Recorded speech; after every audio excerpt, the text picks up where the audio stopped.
네, 지난 주간 잘 지내셨습니까? 네. 그래요. 오늘 주님의 기도로 이 시간 시작하도록 하겠습니다. 성부와 성자와 성령의 이름으로 아멘.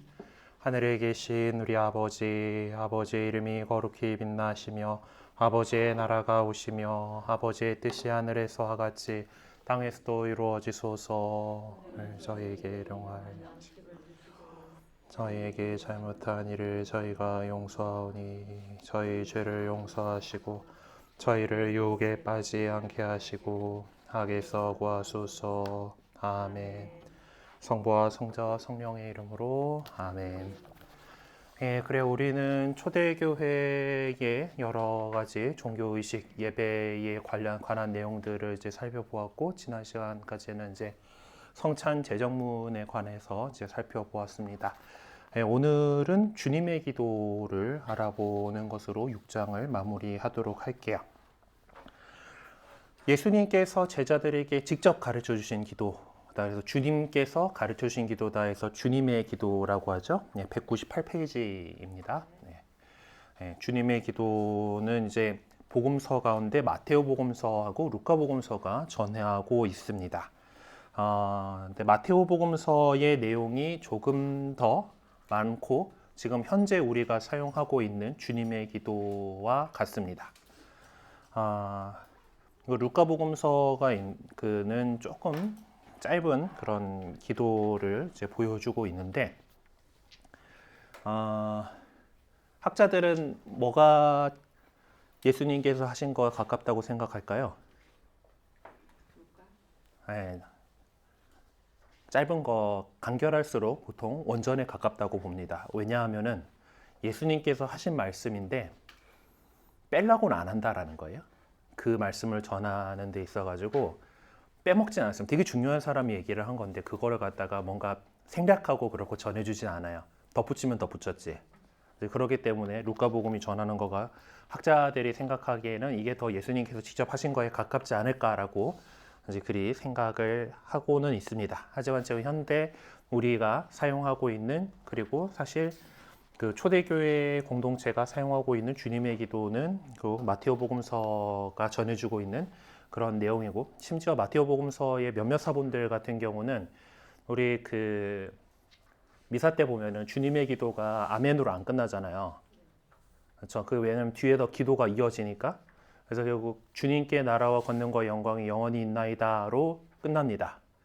그리고 이제 우리는 주님의 기도 이렇게 하자면은 주님 그 앞에 거까지 하고 악에서 구하소서 하고 아멘으로 끝내는데 개신교 신자들 보면은 뒤에 그 주님께 나라와 권능과 영광이 영원히 있나이다를 붙이는 경우들이 종종 있어요. 그런 것처럼 아예 마테오 복음서의 몇몇 사본에는 오히려 그 구절이 추가가 되어 있는 경우들도 있습니다.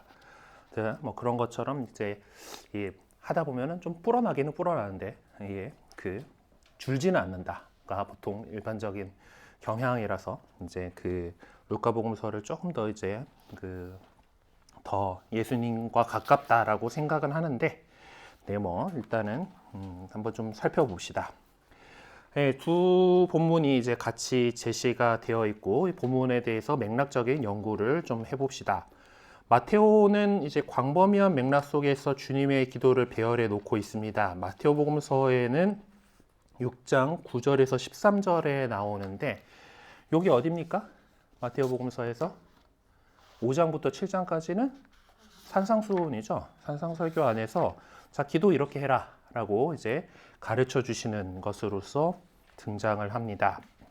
그래서 마테오 복음서는 그 맥락 속에서 근데 6장에서 11절까지 내용을 분류하고 각 부분의 주제를 밝혀라 라고 하는데요. 한번 본문을 가봐야지 되겠네요. 그렇죠?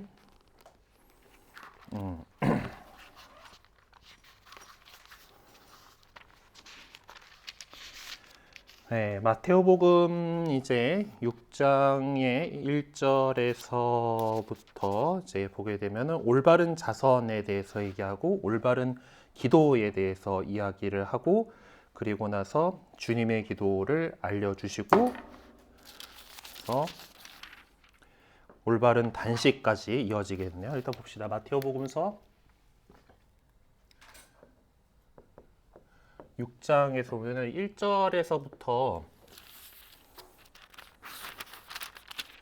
1절에서부터 이제 4절까지의 내용이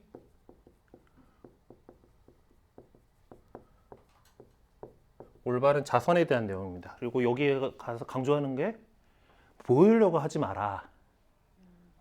이제 남들에게 보이려고 그들 앞에서 의로운 짓 하지 마라. 모든 것을 아시는 아버지께서 이제 그렇게 너네가 자선을 막 이렇게 해가면서 떠벌려가지고 칭찬받으면은 하나님 아버지께 받을 상이 없다라고 하는 그런 내용이에요. 그래서 수문일도 보시는 아버지께서 너희 갚아주실 것이다라고 말씀하십니다. 그리고 마찬가지로 뒤에 나오는 이제 5절에서부터 8절까지에서 이제 올바른 기도에 대해서 기도에 대해서도 말씀하시는데 여기도 똑같아요, 그렇지? 이제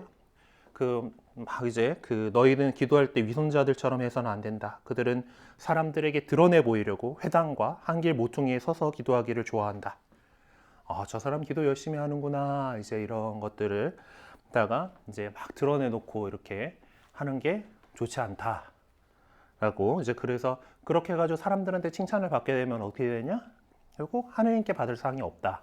상은 지상에서 먼저 받았으니까 칭찬받고 그 얘기를 하시는데 어쨌든 요즘 세대에서는 좀 보여주는 것도 필요한 것 같습니다. 특히 우리 자녀들에게 보이는 데서 기도하십시오. 골방에서 기도하는 것도 기도해야 되지만은 이렇게 기도하는 거다라는 거를 가르쳐 줘야 될 그런 게 너무 기도들을 안 해요, 그렇죠? 자선도 잘 안 하고 기도도 잘 안 하고 그러니까 사실 조금 보여줄 필요는 있겠다. 그런 거 생각도 좀 들기는 합니다. 어쨌든 하지만은 그러니까 내가 목적이 내가 기도를 참 열심히 해서 저 사람은 기도를 참 열심히 하는구나. 저 사람은 자선을 참 많이 베푸는구나. 이제 이런 칭찬을 들으려고 그런 짓 하지 마라라는 것이 중요한 내용이죠. 그리고 나서 이 올바른 기도에 대해서 가르쳐 주셨으니까 그러고 나서 주님의 기도를 이제 9절에서 13절까지 해서 주님의 기도를 가르쳐 주십니다. 그러므로 너희는 이렇게 기도하라 라고 하시고 그 다음에 이제 16절부터 13이 아니고 15구나 16절부터 이제 18절까지는 이제 올바른 단식에 대해서 이것도 마찬가지예요. 단식한다고 배고픈데 힘도 없고 이러고 있지 마라. 그래서 단식하는 것을 사람들 앞에서 드러내려고 그러지 말고 이렇게 그냥 하고 그러면은 다 단식하는 거 너네 아버지 하느님께서 다 아시고 봐주실 것이다라고 이렇게 강조를 하고 계시죠. 자, 하느님께 갇히도록 가르쳐 주신 주님의 기도는 하느님과 우리와의 수직적인 관계를 형성시켜 주지만 거기에서 그치지 않고 수평적 관계로 연결되어지기를 요구합니다. 이 수평적 관계 형성을 위해서 마태복음서 저자가 요구하는 삶의 태도는 무엇인가요? 라고 이제 주님의 기도에서 14, 15에 조금 더 이렇게 추가되고 있는 말을 이제 얘기를 하죠. 여기서 이제 너희가 다른 사람들의 허물을 용서하면 하늘의 너희 아버지께서도 너희를 용서하실 것이다. 그러나 너희가 다른 사람들을 용서하지 않으면 아버지께서도 너희의 허물을 용서하지 않으실 것이다. 라고 우리에게 전해주고 있는 그런 부분입니다. 그러니까 우리가 어떤 삶의 태도를 요구하는가요? 잘 용서해 주라. 하느님 아버지. 우리가 지금 주님의 기도 안에서도 보면은 하느님 아버지께 용서를 우리가 구하잖아요. 죄를 용서해 달라라고 이렇게 하면서 얘기하는 근거가 뭡니까? 저희에게 잘못한 일을 저희도 용서하였듯이 저희 잘못을 용서하시고 그러니까 형제들 사이에 서로 용서해 주는 것이 먼저 있어야 한다라고 하는 것을 강조하는 거죠. 형제들 사이에 그래서 상호 간에 용서해 주고 이제 또 용서받고 이렇게 해야 된다라고 말씀을 하고 있습니다. 자, 이제 루카복음서에서는 어떤 맥락에서 지금 이 이야기가 진행되고 있는지를 또 한번 살펴봅시다. 루카복음서에는 11장이죠. 11장. 자, 루카복음서는 일단 예수님께서 가르쳐 주시는 그런 내용이 조금 다릅니다. 마테오복음서에서는 쭉 이제 뭔가 말씀을 하시고 가르쳐 주시는 가운데에서 자, 기도 이렇게 하는 거야 라고 이렇게 예수님 쪽에서 먼저 가르쳐 주시죠. 루카복음서의 경우는 좀 달라요. 루카복음서는 11장 이제 1절부터 해가지고 소제목이 주님의 기도라고 되어 있는데, 자, 그럼 처음에 나오는 게 뭐예요? 예수님께서 어떤 곳에 기도하고 계셨어요. 그분께서 기도를 마치자 제자들 가운데 주님, 요한이 자기 제자들에게 가르쳐 준 것처럼 저희에게 기도하는 것을 가르쳐 주십시오.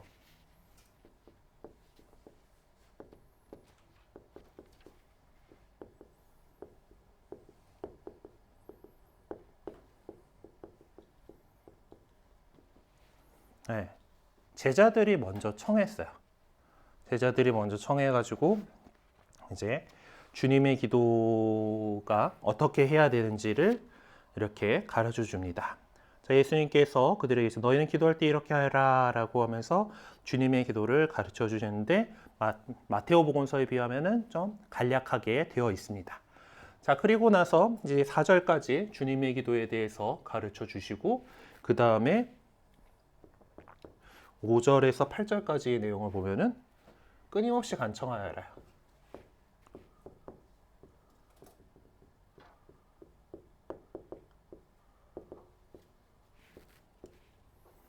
네. 그래서 기도를 할 때, 그러니까 마테오에서는 기도하거나 자선하거나 뭐 단식하거나 할 때 너무 드러내놓고 하지 마라라고 이렇게 하는 그런 내용과 같이 이렇게 하는 얘기를 하는 반면에 루카복음에서는 하나님께 열심히 기도해라. 자, 너네 가운데 벗이 있는데 한밤중에 그 벗을 찾아가서 이렇게 말했다고 치자. 뭐 이렇게 하면서 이제 그 비유를 들죠. 그 벗이어서 안 주더라도 귀찮아서라도 준다. 그것처럼 될 때까지 끊임없이 이제 그 하느님께 청하라라고 하면서 그 중요한 그 말씀을 하시죠. 청하여라, 찾아라, 문을 두드려라가 이제 9절부터 13절까지.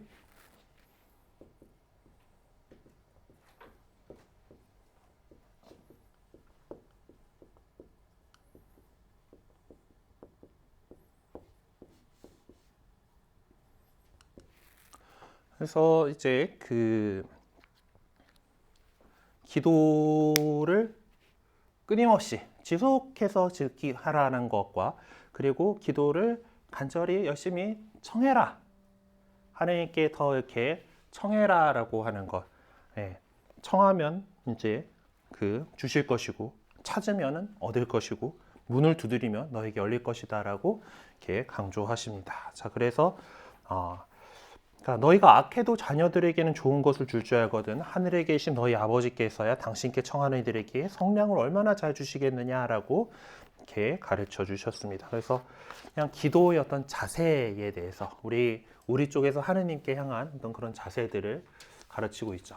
그러니까 이 맥락이 확실히 달라요. 마테오 복음에서는 잘 하느님께서 다 아시니까 사람들한테 앞에서 대놓고 이렇게 하지 말고 또 같은 말 주저리 이렇게 반복하지 말고 자, 이렇게 간단하게 딱 이제 우리 주님께 필요한 것만 딱 청하도록 하자라고 주님의 기도를 가르쳐 주시는 반면에 루카복음에서는 자, 제자들이 먼저 기도를 저에게 가르쳐 주십시오라고 시작을 해가지고 자, 이렇게 기도를 하고 그리고 기도할 때는 늘 끊임없이 간청하고 계속해서 기도하고 그리고 또 적극적으로 청하라. 하느님한테 하느님 아버지시니까 우리가 자녀로서 아버지께 필요한 것을 칭얼대듯이 이렇게 청하듯이 그렇게 청하라라고 이렇게 가르치고 계십니다. 자, 어떤 사람이 기도하는 것을 가르쳐 달라고 청할 때 예수님께서는 어떤 상태에 계셨는가?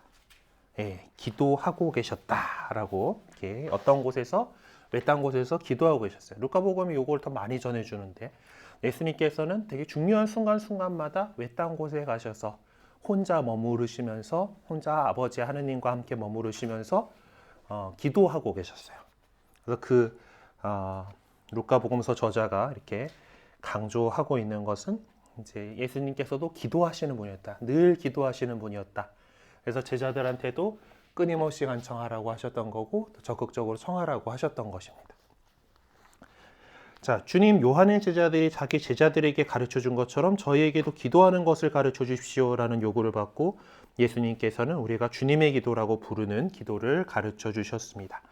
사실 루카 복음서를 통해서는 요한이 자기 제자들에게 어떤 기도를 가르쳐 주었는지는 알 길이 없습니다. 다만 예수님께서 가르쳐 주신 기도가 요한의 그것과는 다르다는 것만 알 수 있을 뿐이에요. 자, 그렇다면 예수님께서 가르치신 기도의 핵심 주제가 무엇인지 찾아보아야만 기도의 특별한 성격을 알 수 있을 것입니다. 핵심 주제를 찾아보면 그 주체가 누구인지가 드러날 것이고요. 마테오 복음서에서도 마찬가지요. 과연 주체가 누구인가? 하나하나의 주제를 살펴보면 쉽게 찾을 수 있을 것이고 그것이 주님의 기도가 지니는 특성이다라고 할 수가 있을 것입니다. 자, 주님의 기도는 누구한테 하는 기도죠? 일단 부르는 게 하늘에 계신 우리 아버지죠. 아버지 하느님께 드리는 기도입니다.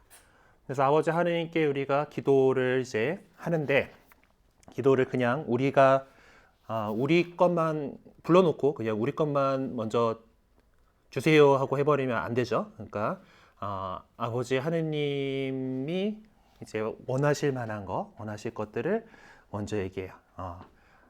우리 아버지 이름이 거룩히 빛나시고 아버지의 나라가 오시고 또 아버지의 뜻이 하늘에서와 같이 땅에서도 이루어지소서라고 먼저 하느님 아버지의 뜻이 이루어지도록 기도를 합니다. 그리고 나서 이제 우리한테 필요한 거, 자 필요한 거,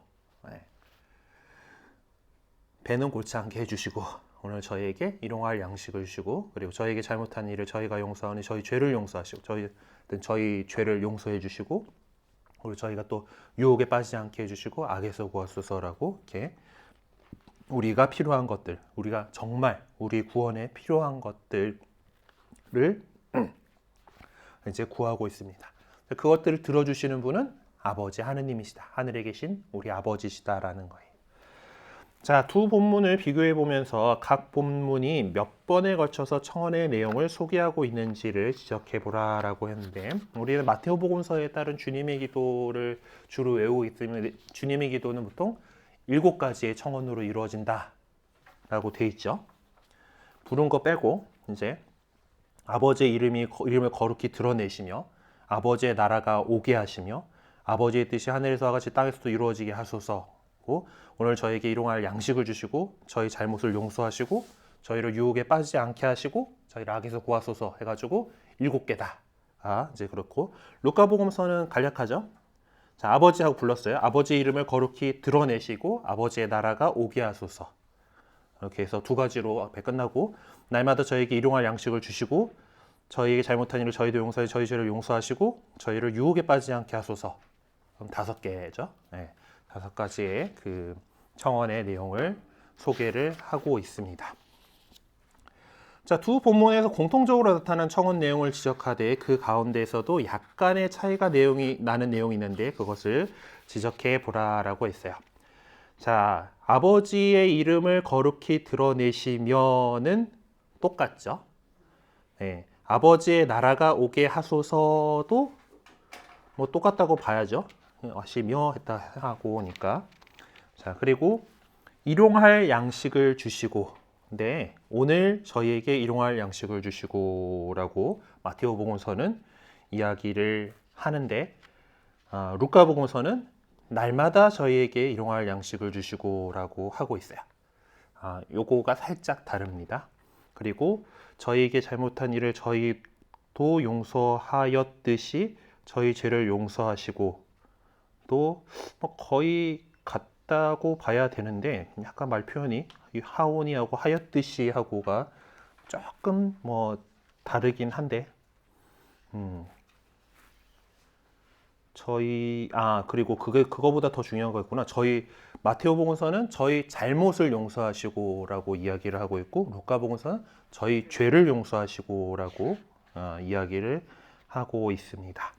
그래서 그 잘못이냐 용서에 대한 내용에서 그 부분이 다르고, 이제 저희를 유혹에 빠지지 않게 하시고는 같죠. 같은 것들이 있고, 마테오에서만 이제 나오는 것은 이제 아버지의 나라가 오게 하시면 다음에 나오는 아버지의 뜻이 하늘에서와 같이 땅에서도 이루어지게 하소서라고 하는 그 부분과 또 맨 마지막에 있는 저희를 악에서 구하소서라고 하는 내용이 마테오에만 있는 다른 내용이라고 이렇게 정리를 해두시면 되겠습니다. 자, 마테오복음서가 전해주는 주님의 기도의 의미를 또 좀 살펴봅시다. 주님의 기도의 의미를 이해하는 데 도움이 될 수 있는 몇 가지 내용을 좀 간략하게나마 소개를 하는데요. 9절에 보면 아버지의 이름을 거룩히 드러내시며 라고 하는 부분에 대한 설명입니다. 성경에는 특별히 종교의식적인 용도의 그 본문들 안에서는 하느님의 실존과 현존을 지칭하기 위해서 전통적으로 하느님의 이름이라는 표현을 사용해 왔습니다. 그러니까 하느님을 거룩히 드러내다 또는 하느님의 이름을 거룩히 드러내다라는 표현은 이제 성경과 유다이즘 안에서 고전적인 표현에 속한다고 할 수가 있어요.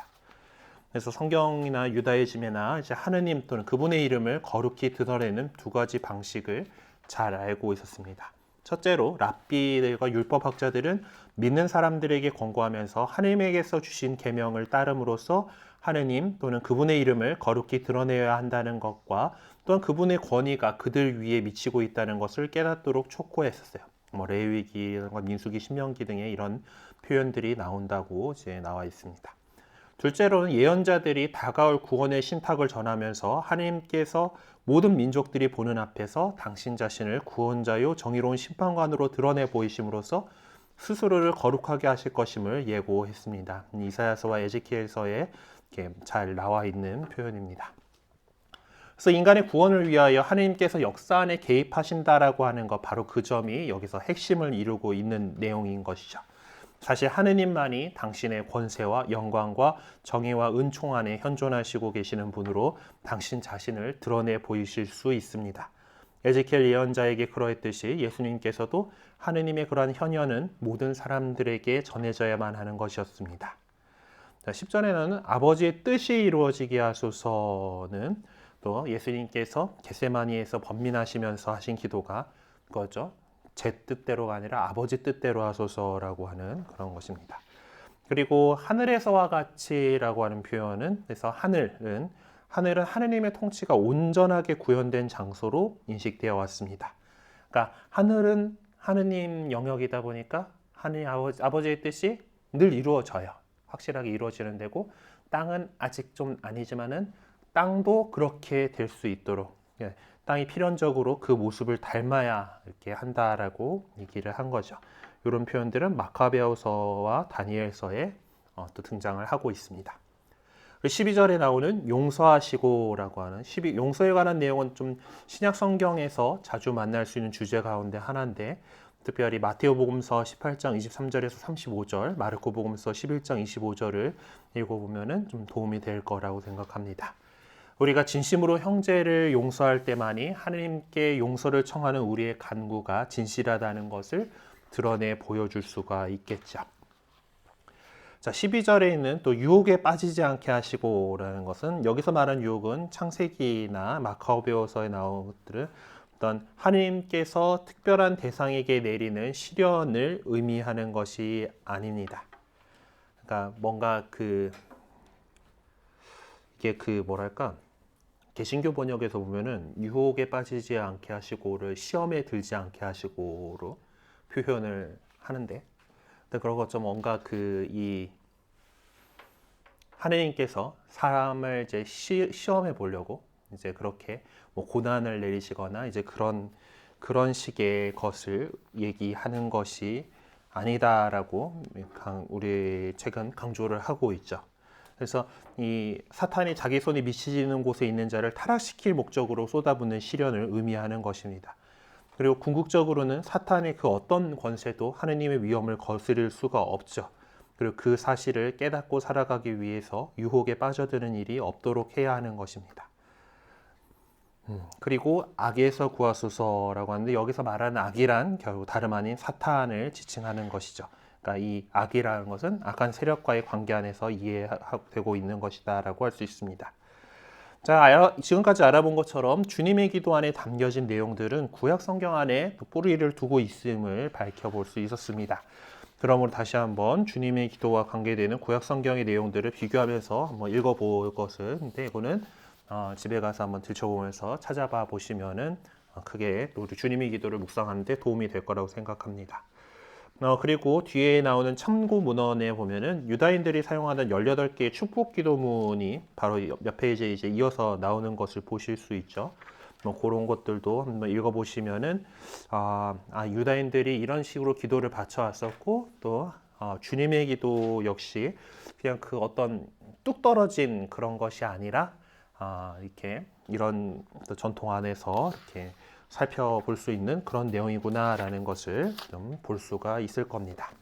요거는 수업 시간에 직접 다루진 않고 집에서 한번 확인해 보시면 좋겠습니다. 왜냐하면은 우리가 이번 학기에는 수업 시간이 너무 모자르기 때문에 원래 강의 계획표에 오늘 나가기로 한 거를 이제 들어가게 됐으니까요.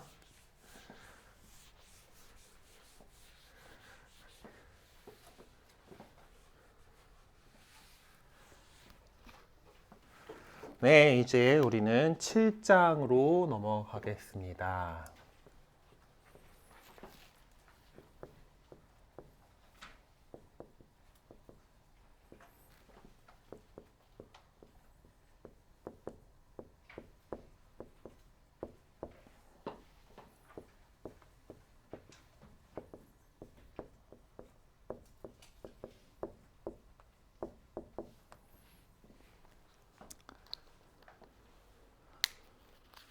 성경의 개요.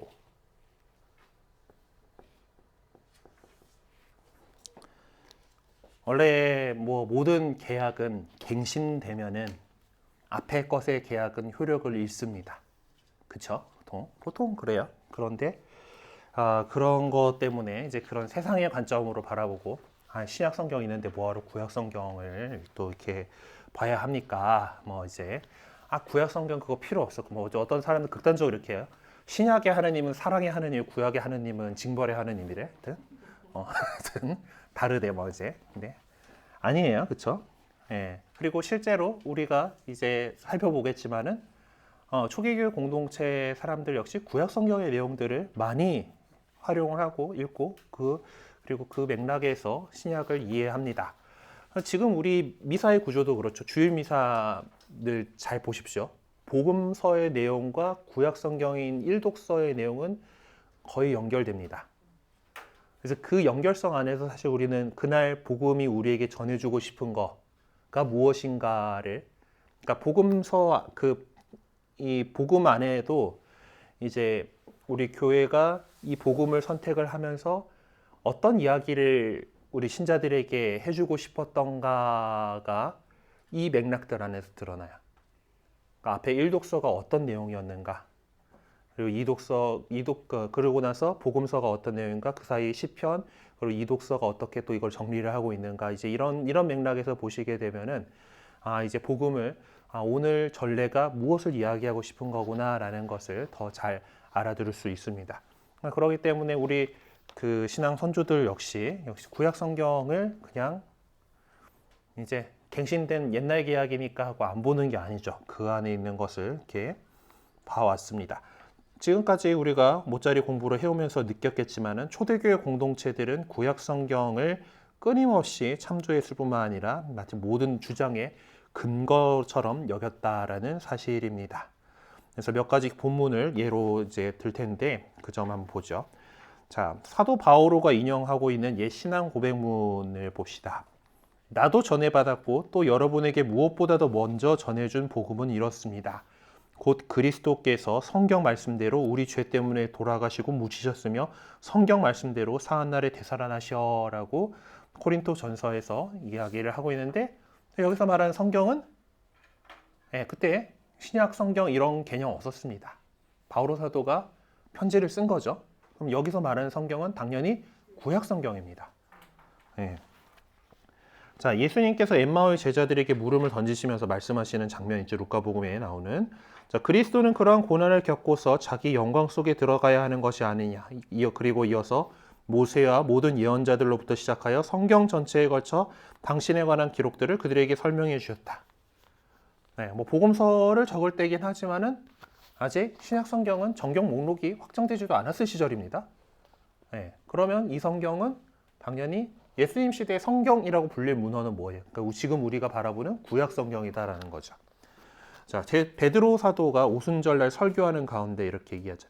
하나님께서 미리 정하신 계획과 예지에 따라 여러분에게 넘겨주신 그분을 여러분은 무업자들의 손을 빌려 십자가에 못 박아 죽였습니다.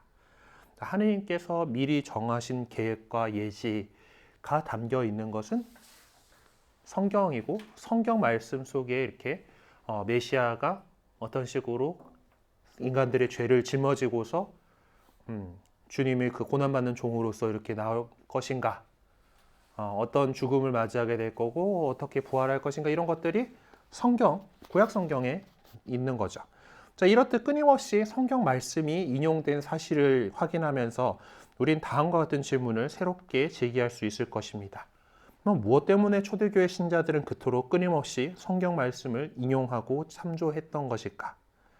또 하느님의 그러한 계획과 뭐뭐 해야만 한다라는 표현 안에는 일종의 예정론과 결정론적인 의미가 담겨져 있는 것은 아닐까? 유다인들과 그리스도교 신자들은 성경 공부를 위한 어떤 특별한 방법을 가지고 있었던 것일까? 또 그러한 성경 내용들이 오늘날에도 과연 관심을 불러일으킬 수 있을까? 자, 우리 스스로가 제기할 수도 있는 이런 새로운 질문들에 대해서 과연 우리는 어떤 대답을 할 수 있을까? 우리 현대를 살아가는 모든 믿는 사람들의 과제일 것입니다. 자, 그럼 먼저 믿음을 표명하기 위한 종교 의식적인 언어 표현들을 살펴보도록 하죠. 자, 우리는 자신을 둘러싼 환경과 문화, 그리고 자신의 삶이 뿌리내리고 있는 문명의 큰 테두리 안에서 각자의 생각을 표현하게 됩니다. 어떤 배경 없이 뭔가 자신만의 이런 뭔가 아이디어 잘 나오지 않습니다. 어떤 그동안 쌓여 있었던 그런 바탕이 있는 거예요.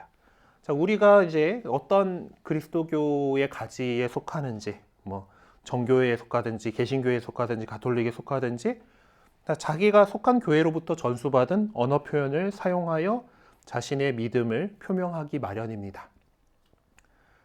그래서 이제 보면은 그 미묘하게 달라요. 특히 제일 힘들어 하시는 분들이 개신교 열심히 다니다가 개종하셔가지고 예비자 교리하면서 기도문 새로 외우는데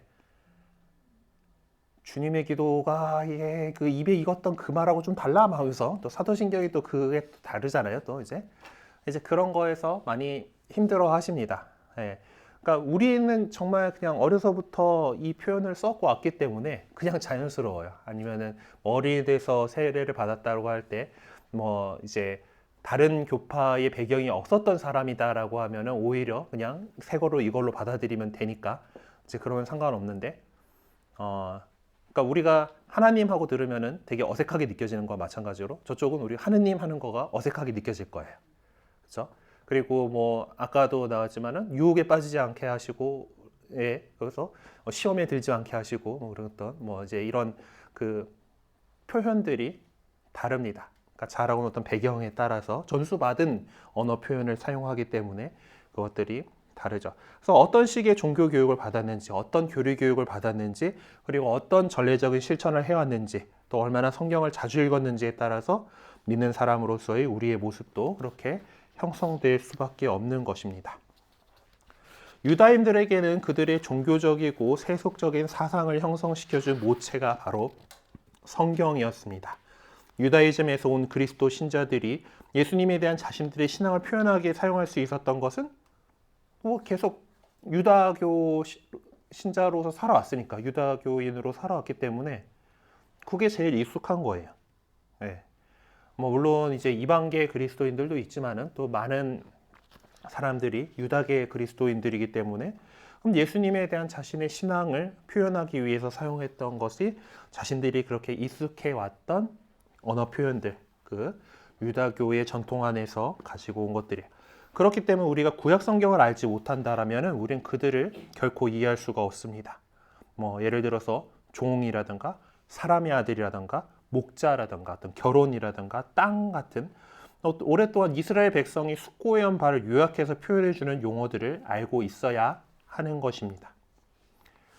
이번에 이제 그 김대건 신부님 이야기를 다룬 이제 탄생이 이제 내일 모레 개봉을 하잖아요. 그래서 시사회를 갔다 왔었는데 이제 뭐 미디어 시사회도 했을 거 아니야. 이제 그래서 이제 그 기자들의 뭐 반응이라든가 이제 이런 것들 가운데 이게 그 천주교 신자가 아니고 한국 천주교회사를 잘 알지 못하면은 초반에 상당히 많은 이야기들이 휘리릭 지나가는데 거길 쫓아오지 못하는 거예요. 일단 그래서 이제 그런 것들하고 이제 그 막 교리들도 되게 나옵니다. 삼위일체가 어떻고 뭐 이제 이런 것들이 나오다 보니까 뭔 외계어냐 뭐 이제 우리의 이 그 배경이 없으면은 저들이 저걸 얘기를 하고 있는 게 뭐가 이렇게 되게 뭐 중요한 얘기를 하고 있는 것 같은데 이제 그런 것들이 이제 나타나는 것처럼 이제 우리가 갖고 있는 이 종교적인 배경이라고 하는 것을 결코 무시할 수가 없는 거고 그 당시 사람들도 마찬가지입니다. 그래서 이제 그런 것들을 우리가 더 알기 위해서 구약 성경에 대해서도 관심을 갖고 봐야 돼요. 그리고 또 예수님의 죽음이 어떤 의미를 지니고 있는가? 과연 이것이 어떤 의미를 그것에 대한 신학이 어떻게 발전되어 왔는지를 살펴보아야 되는데 그 죽음이 단순하게 어떤 일화적인 그런 사건이 아니라 어떤 예수님께서 그런 죽음을 선택하셨고 모든 인간을 위하여 당신의 죽음을 희생제물로 봉헌하셨다. 그리고 모든 이의 문명을 걸머지신 것이다. 그리하여 하느님께서 그러한 제물을 받으시고 그분을 들어 올리셨다라고 하는 그런 것이 표명이 되기 위해서는 구약 성경에서 다루고 있는 그 모든 것들이 필요합니다.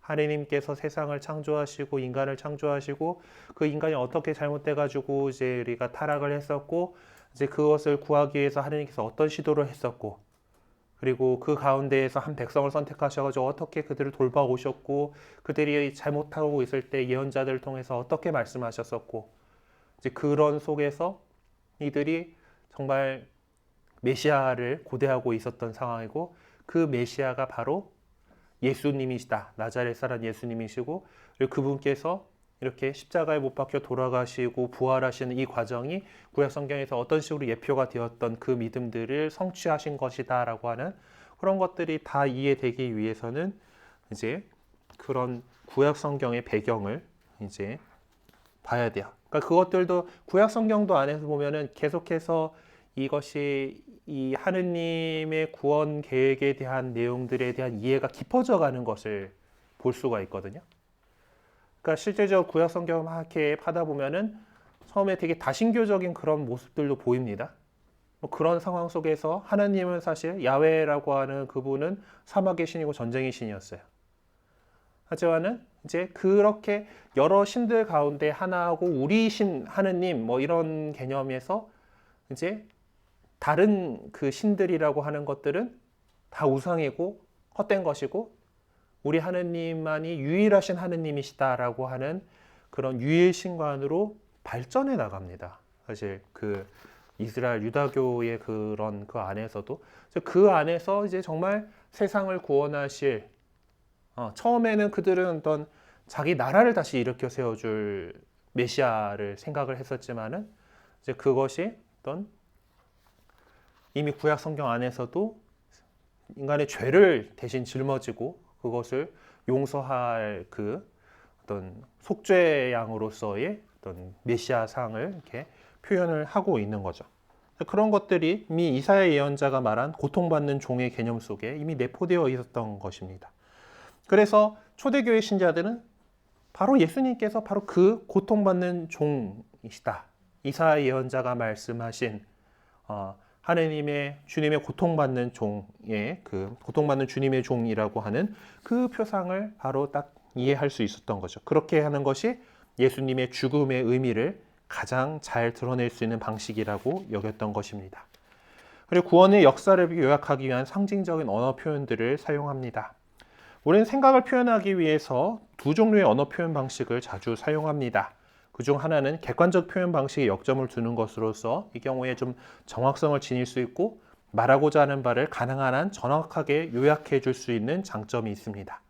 또 다른 하나는 상징적이고 시적인 면에 역점을 두는 것으로 이 경우에는 때때로 막연하게 이를 데 없지만 풍요롭고 무언가를 상기시킬 수 있게 해주는 그런 여운을 지닙니다. 그 사람은 참 용감한 사람이야 라고 누군가 얘기했다고 합시다. 그럴 때 우리는 어떤 사람의 성격을 이렇게 표현을 할 수가 있습니다. 여기서 용감하다라는 말은 구체적인 의미를 표현해 줍니다. 그러므로 이런 식의 표현은 우리가 생각하고 있는 것을 잘 드러내 보여줄 수는 있겠지만 그 이상의 어떤 의미를 던져주지는 못합니다. 자, 근데 그 사람 참 용감한 사람이야 라는 표현 대신에 그 사람은 호랑이야 라는 표현을 쓸 경우 호랑이의 이미지를 통해서 그가 스스로 힘있게 살아가고 있다라는 의미를 전달해 줄 수가 있는 것입니다. 근데 그렇다면 이 경우에는 호랑이가 어떤 짐승인지를 이 말하는 사람들끼리 공유가 되어야 된다라는 걸 전제하고 있는 것이죠. 자, 동물원에 가서나 또 TV를 통해서나 그렇게라도 이 호랑이를 본 적이 없는 그런 어린이에게 호랑이 인형만 봤다. 귀여운 고양이죠. 그렇잖아요. 호랑이 인형 해봤자 요만할 거 아니야. 안 물어. 어흥하고 하는 소리도 이제 뼈를 울릴 만한 그런 소리가 아니에요. 자, 그러면 그런 애들에게는 그냥 귀여운 고양이에요. 물론 호랑이도 고양이과에 속하는 짐승이기 때문에 고양이라면 고양이라고 할 수도 있기는 하겠지만은, 아무튼 그렇기 때문에 그런 아이한테 저 사람은 호랑이야라고 했을 때는 떠올려지는 거는 복실복실한 귀여운 그 인형밖에 없는 거죠. 네. 하지만은 이제 이 호랑이가 어떤 짐승인지 이제 이 대형 고양이과 짐승으로서 이제 우리나라나 이제 동아시아 쪽 이쪽 아시아 지역의 생태계의 최상의 포식자로서의 역할을 한다라는가 이제 이런 것들을 이제 안다라면은 그것을 확실하게 정해줄 수가 있는 거죠. 자, 성경에 나타난 언어 표현은 호랑이의 이미지와는 비교할 수 없을 만큼 상징적입니다. 그러나 성경이 지니고 있는 상징적인 힘은 거의가 이스라엘 백성들이 오랫동안 숙고하면서 그러한 상징들을 사용한 데서 오는 것입니다. 그래서 구약 성경을 연구할 때에 이러한 상징들을 염두에 두지 않으면 안 돼요. 그러니까 그네들은 자기들이 잘 알고 있는 상징인 거죠. 계속해서 구약 성경을 사용하면서 그 상징 체계를 알고 있는 거고, 뭐 하면 뭐가 딱 이렇게 떠오르는 겁니다. 그래서 이제 우리 신약의 백성인데, 그리고 우리는 지금 이스라엘이라고 하는 그 지역에서부터 정말 멀리 떨어져 있고, 환경도 다르고, 시대도 달라요. 그런 상황 속에서 그것을 염두에 두지 않고서 그냥 그 안에서 성급하게 예수님의 모습을 이렇게 찾으려고 하는 유혹이 생길 수가 있습니다. 그래서 우리 신자들은 이제 그러한 사실에 염두를 두고 유의하면서 살펴봐야 돼요. 그러니까 예를 들어서 이사야서 53장에 나오는 고통받는 주님의 종에 관한 시나 다니엘서 7장에 나오는 사람의 아들에 대한 환시의 내용을 읽으면서 이제 사람의 아들, 고통받는 주님의 종, 그가 바로 예수님이다라고 단언해서 막 말하는 그런 경우도 체험하게 될 것입니다. 우선적으로 해야 할 일은 구약 성경이 사람의 아들이나 고통받는 주님의 종을 통해서 전달해 주고자 했던 의미가 무엇인지를 먼저 좀 찾아봐야 돼요. 구약 성경 안에서는 어떤 이야기를 하고 싶었는가. 근데 그것을 제대로 이해하지 못한 상태에서 이 사람의 아들, 고통받는 주님의 종이 바로 예수님이시다 라고 신약의 사고로 바로 이렇게 뛰어나가게 되면은 그냥 그게 어때서 다 돼버리는 거죠. 그냥 예수님께 뭔가 칭호 하나만 더 붙여주는 듯한. 왜 이제 유럽 임금들 보면 되게 그 칭호 길잖아요. 뭐의 수호자이시며 어디의 그 지배자이시며 이제 누구신 뭐 이렇게 되게 이렇게 그런 거기에 들어가는 되게 우리 입장에서는 1도 뭐 그 중요하지 않아 보이는 이제 그런 칭호한 게 더 늘어나는 그런 거가 돼버리는 잘못을 범할 수가 있겠습니다. 그래서 이제 그것들을 좀 미리 잘 찾아 알아보고 하려는 노력을 해야겠다라는 것입니다. 네, 그래서 요거를 일단은 쉬는 시간을 갖고 이어서 나가보도록 할게요. 네, 한 10분 쉬고 요 언약부터 나가보도록 하겠습니다.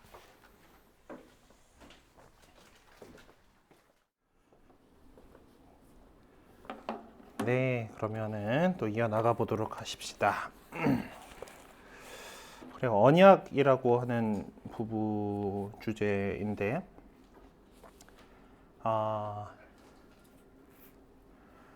초대교회 신자들뿐만 아니라 유다인들에게 있어서도 이 성경의 글들은 그러니까 단순한 언어 표현에 불과한 것이 결코 아니었죠. 그러니까 성경은 하느님의 말씀이기 때문에 그렇습니다. 하느님께서 그 말씀을 통해서 당신 백성 안에 동참하고 현존하고 계시는 것입니다. 그런가 하면 성경의 글들은 언약이기도 합니다. 하느님께서 약속해 주신 것이죠. 믿음의 선조들이 체험한 바를 담고 있는 성경의 글들은 차츰차츰 이제 문자로 성문화되는 과정을 거쳐서 책이라는 형태로 만들어지게 되었는데, 믿는 이들은 그러한 글들을 통해서 역사가 하나의 의미를 지니고 있고 하나님께서 하나의 계획을 가지고 계시하신다라는 사실을 깨닫게 되었던 것입니다. 하느님의 계획이란 당신 백성과 온 인류에게 기쁨을 가져다 주는 곳으로서 하느님의 나라라는 모습을 통해서 점진적으로 구체화됩니다. 하느님께서는 언젠가 온 세상에 당신의 통치를 이루실 것이고 그 나라 내에서는 눈물도 죽음도 더 이상 없을 것이며 오롯이 기쁨만이 있을 것이라는 것이 하느님의 계획인데, 그러한 계획은 종말에 가서야 완전하게 성취될 것입니다. 초대교회 신자들에게 있어서 하느님께서 예수님을 되살리신 사건은 그 모든 것을 송두리째 바꿔놓는 계기가 되었습니다. 그것은 결국 하느님의 통치가 시작되었음을 의미하는 것이었죠. 죽음을 이기셨다라고 하는 것에서 이제 그 전에 어떤 그 인류의 범죄로 인해서 어쩔 수 없이 우리가 매여 있던 그런 상황 속에서 이제 하느님께서 주시는 영원한 생명을 보증해 주신 것이기 때문입니다. 결국 하느님의 언약은 예수님 안에서 그렇게 성취되었던 것입니다. 그래서 우리는 현대사의 큰 전환점이 되었던 사건으로서 이념의 두터운 장벽이 아무런 힘없이 무너져 내린 역사의 순간을 체험한 바가 있죠. 도저히 무너질 수가 없을 것 같았던 서구 사회의 공산주의 몰락은 서구 사회의 삶을 모든 것을 바꿔놓고 말았습니다. 근데 요새 또 다시 또 신냉전을 하려고 하는 그런 느낌이 들고 있기는 하죠. 이 책 썼을 때는 아마 이제 이것들이 다 이제 공산권이 완전히 이제 무너지고 또 이제 세계의 평화가 오는구나 하는 그런 그 희망에 가득 차 있던 베를린 장벽 무너지고 철의 장벽 무너지고 뭐 이제 이러면서 우리 대한민국이 러시아에 막 이제 그 돈도 빌려주고 차관 갚으라고 이제 예, 서구의 그 일개 뭐 그 당시면은 이제 80년대 90년대 우리 뭐 겨우 중진국 뭐 이제 올림픽 겨우 했어 뭐 이제 이런 정도의 상황 속에서 이제 소련에 이제 우리가 뭐 이제 받을 게 있어 뭐 이제 이렇게 된 그런 일들도 막 있었고 뭐 이제 하여튼 그래서 그랬었습니다만은 어쨌든 그런 일들이 상당히 큰 사건이었었죠. 예. 또 그런 것처럼 어떤 그 하느님 나라를 상기시켜 주었던 구약 성경의 모든 본문들과 이미지들은 이제 예수님 안에서 전혀 새로운 의미를 갖기 시작하게 된 것입니다. 그리스도교 신자들은 유다인들과 마찬가지로 그때까지 정열을 가지고 구약 성경을 묵상했었으나 이제는 예전과는 전혀 다른 새로운 방법으로 읽고 묵상하게 된 것입니다. 그러니까 예수님으로 인해서 그 모든 것이 근본적으로 바뀌었기 때문이죠. 하느님 나라에 대한 그 언약이 이제 그 전에 구약의 백성들, 그러니까 뭐 유다인들이 이해하고 있던 것과 지금 우리가 이해하고 있는 것은 완전히 다릅니다. 예수 그리스도로 인해서 그것이 근본적으로 바뀌었기 때문이죠. 그래서 구약 성경과 예수님의 관계를 이렇게 좀 더 들여다보면은 초세기 유다인들은 모세의 율법이 모세오경이 하느님의 계시가 담겨 있는 가장 중요한 장소라는 인식을 갖고 있었습니다. 그래서 그들은 모세오경을 규범적인 것으로 받아들였던 것이죠. 율법 학자들은 성경 문학, 어떤 구전으로 전해지는 것이든 어떤 글자로 이렇게 남겨진 것이든 그 속에 담겨져 있는 내용들을 연구해서 가르쳤기 때문에 그들이 가르친 것은 항시 살아있는 하느님의 말씀을 대신하는 것으로 받아들여졌습니다. 유다인들에게 있어서 사실 이 모든 것의 출발점은 바로 거룩한 글인 성경이었어요. 그런데 초대교회 신자들은 그러한 고정관념을 근본적으로 바꿔놓고 말았습니다. 그들에게 있어서 모든 것의 출발점은 부활하신 예수님이었거든요. 그 결과 구약 성경은 하느님의 새로운 말씀을 받아들이고 살아가는 데 도움을 주는 것에 불과한 것이 되어버리고 왔습니다. 그 유다인들에게 있어서는 그것이 삶의 규범의 모든 것이었다라면 그리스도인들에게 있어서는 예수 그리스도를 우리에게 가르쳐주는, 잘 이해할 수 있도록 도와주는 보조적인 역할이 되어버린 것입니다. 그때부터 이제 율법은 부활하신 예수님으로 대체된 것이죠.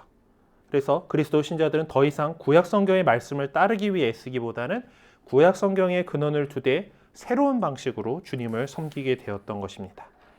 예수님께서는 구약의 예언들을 성취하셨다. 이것이 예수님이 하느님이시라는 것을 증명하는 것이다 라고 이런 호교론의 근거로서 예언의 성취를, 그러니까 구약 성경이 어떻게 이루어졌는가를 이렇게 제시가 되었죠. 그 시점에서 그리스도교 신자들은 거꾸로 예수님이 하느님이시기 때문에 구약의 예언들을 성취하셨다라는 식으로 호교론의 논리를 폈습니다. 호교론은 이제 믿지 않는 사람들에게 우리 교회가 어떤 것이다, 우리 교회를 변호하기 위해서 펼쳤던 논쟁들에 대한 이야기입니다. 그래서 우리가 왜 올바른 믿음인가, 그것에 대해서 이제 얘기한 거죠. 그것이 이제 그러니까 그런 구약 성경에도 이렇게 근거를 두고서, 그러니까 주님의 부활을 체험한 그리스도 신자들은 그 무게 중심을 이제 구약 성경에서 예수님이라는 인격으로 옮겨놓게 되었고, 그 예수님이라는 인격을 설명하기 위해서 구약 성경이 보조적인 역할을 하게 되는 거죠. 근데 지금 우리는 예수님께서 문자 그대로 성취하셨어야 할 그런 예언들을 가지고 있는 것은 아닙니다. 그래서 우리는 구약 성경과 신약 성경만을 가지고 있을 뿐이죠. 사실상 초대교회 신자들은 예수님을 깨닫고 이해하기 위해서 그러한 하느님의 계획 속에서 그분의 말씀과 행적들이 어떤 자리를 차지하고 있었는가를 설정하고 구약 성경에 비추어서 그것들을 재주석하고, 때로는 그분께서 전혀 하시지도 않았을, 그러니까 그리스도교 신자들이 숙고의 결과를 얻게 된 일련의 말씀들을 마치 그분께서 직접 말씀하셨던 것처럼 주장하게 되었던 것입니다. 복음이 전한 말씀들이 다 예수님이 직접 하셨을지 없었을지는 잘 몰라요. 우리도 하나님 나라 가가지고 물어봐야 돼. 근데 아무튼 그럼에도 불구하고 그런 과정들 속에서 이제 직접 하셨던 것처럼 이렇게 말된 것들도 있는데, 지금 우리는 그 성경을 이렇게 물려받아가지고 그 안에서 그것들이 예수님의 말씀으로 이렇게 인정하고 있는 것이죠. 복음서 저자들은 이런 과정 속에서 구약 성경과 구전 전승의 도움을 받아서 예수님의 정체성을 밝혀주고 그분께서 이루신 구원의 업적이 어떤 것들이었는가를 전해주었는데, 그것이 바로 우리가 갖고 있는 내 복음서인 것입니다. 구약 성경 안에 기록되어 있는 하느님의 언약은 예수님 안에서 이미 성취되었습니다. 그러므로 우리는 더 이상 기다릴 것이 없게 된 것이죠. 그런 의미에서 볼 때 구약 성경은 종결되었다라고 할 수가 있습니다. 하지만 하느님의 언약은 아직 충만하게 완결되지 않은 것이 우리가 보고 있는 현실입니다.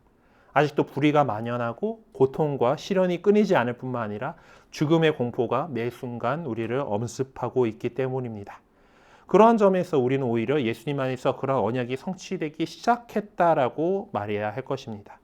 하느님의 언약은 부활하신 그리스도 안에서 이미 실제가 되었으나 무엇보다도 이루어져야 할 과제로서의 실제인 것입니다.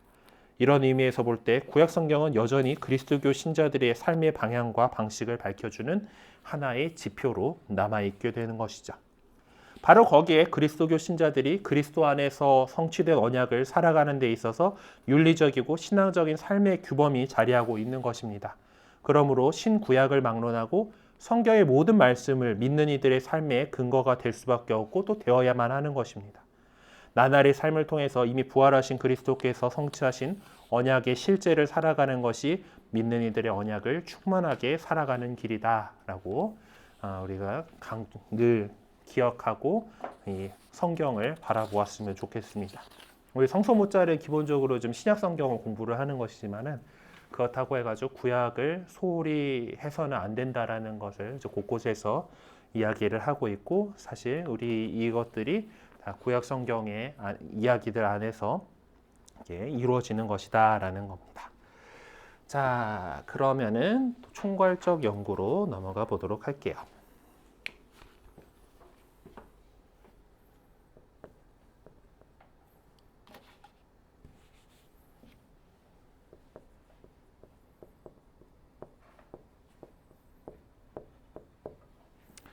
그래서 나오는 게 그리스도론입니다. 그리스톨로지. 그리스도론만 갖고 신학교에서 한 학기 강의가 나오는 그런 것이긴 한데, 하여튼 어떻게 잘 요약을 하셨는지 한번 살펴보도록 합시다. 그래요. 오직 하나의 그리스도론만이 있을 뿐이다. 즉 그리스도 또는 메시아라는 호칭에서 출발해서 예수님의 신비를 표현해내려는 학문적이고 신앙적인 시도를 그리스도론이라고 부릅니다. 네. 지금 이게 형성된 것은 우리가 이렇게 하나지만은 그 옛날에는 이 그리스도가 어떤 분이냐 가지고 되게 박터지게 이제 그 논쟁을 했었죠. 네. 이 예수 그리스도가 도대체 어떤 분이냐 이제라는 건데, 하여튼 그래서 하여튼 그런 오늘날에 와가지고 예수님의 주님성, 예수님이 하느님이시다, 주님이시다라고 하는 그것에 대한 모든 거기에 대해 숙고하는 모든 학문적이고 신앙적인 시도를 통칭해서 그리스도론이라고 부른다라고 합니다. 그래서 여기서 우리가 관심을 갖고자 하는 것은 이 하나의 호칭만으로 예수님의 신비를 설명하기에는 그분의 신비가 너무나도 심오하고 깊다라는 것이죠. 그래서 그리스도니 사람의 아들이라는 호칭, 그 어느 것도 그 심오하고도 깊은 그리스도의 신비를 다 표현해낼 수는 없을 것입니다. 우리 인간의 언어와 이제 그것의 한계가 분명히 있기 때문에 그렇죠. 그래서 이제 안 되다 보니까 다양하게 설명을 하려고 애쓰는 겁니다.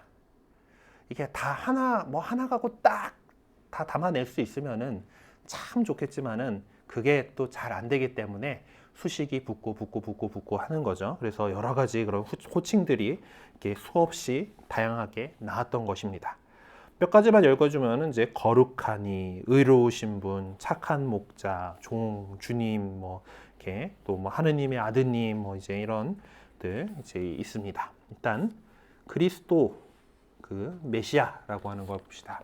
사실 그리스도 이거는 성경에 쓰여진 어느 히라버로 그리스도라고 하는 거고, 아람어나 이제 히브리어는 메시아라고 하는 거죠.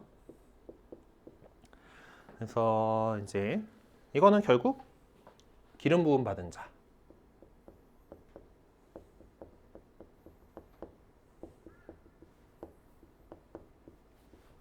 우리 잘 알고 있죠. 기름 부음 받으니 기름 부음 받은 자라는 의미를 갖고 있습니다. 자, 사도 시대에는 이제 메시아, 즉 그리스도라고 하는 호칭을 이제 예수님의 고유한 이름으로 이렇게 사용을 하고 있습니다. 사실 유다 민족은 다윗의 후손인 메시아가 오셔야만 구원의 시대가 열린다는 생각으로 그를 열정적으로 기다려 왔어요. 그래서 예수님이 베들레헴에서 태어납니다. 다윗의 후손이니까 다윗의 후손이고, 이제 그래서 그 다윗의 후손인 요셉의 아들로 이렇게 태어나는 거가 유다인들이 이제 기다리고 있던 그 메시아의 기본 속성은 다윗의 후손이에요. 왜냐하면은 그 기름 부음 받은 자, 지금 여기서 이제 우리 교회 그리스도의 삼중 직무가 나오는 것처럼 구약에서 기름 부음 받은 사람들은 이제 예언자들하고 사제들하고 왕이잖아요. 네, 그래서 예언자직, 사제직, 왕직 그 이야기를 하는 건데, 그래서 그 사실 이 다윗 왕가의 그 왕자가 이제 영원할 것이다라고 하느님께서 다윗하고 약속을 맺으셨는데 망했단 말이지. 그러면 하느님께서 성실하신 하느님께서 그 왕자를 다시 세워 주실 것이다라는 믿음을 갖고서 메시아를 기다렸어요. 아무튼 뭐 그런 것에서 이제 이 왕에서 사실 이렇게 해가지고 메시아가 이렇게 구원자로서 이렇게 했던 것이고, 그래서 그 다윗의 후손 메시아가 오셔야만 이 구원의 시대가 열린다라는 생각으로 열심히 기다려 왔던 것입니다.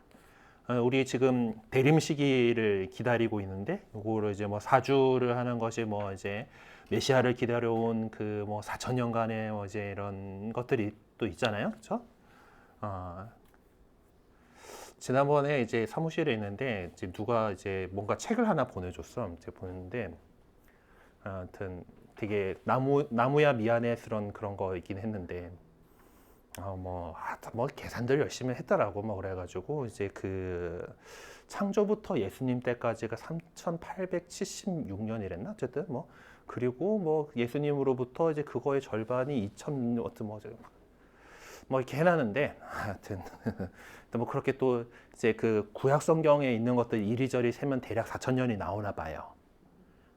그래서 이제 임마누엘 기다렸던 뭐 이제 그 왜 어린이 성가에 실려 있는 대림 성가 중에 하나, 그러니까 영광의 왕이 온다 기뻐하세, 뭐 이제 성문을 활짝 열고 환호하세, 찬란히 오실 그분 누구신가, 4,000년이나 수천 년이나 지금 수천 년 기다려온 임마누엘 뭐 이런 노래가 있는데, 이제 그런 것처럼 이제 몇천 년이 된다, 뭐 이제 그 수천 년 동안 간직해온 그 희망이 이제 메시아 안에서 이제 성취될 것을 그런 기대를 품고서 열심히 살아왔던 것이죠.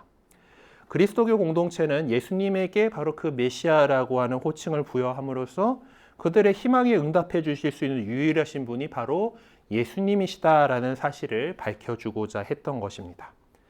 그래서 그런데 구약 성경이나 유다이즘에서 통용되었던 기름 부음 받은 자라는 용어의 의미가 신약 성경이 그리스도라는 용어에 부여했던 것 같은 그런 풍부한 의미를 내포하고 있던 것은 사실 아니었습니다.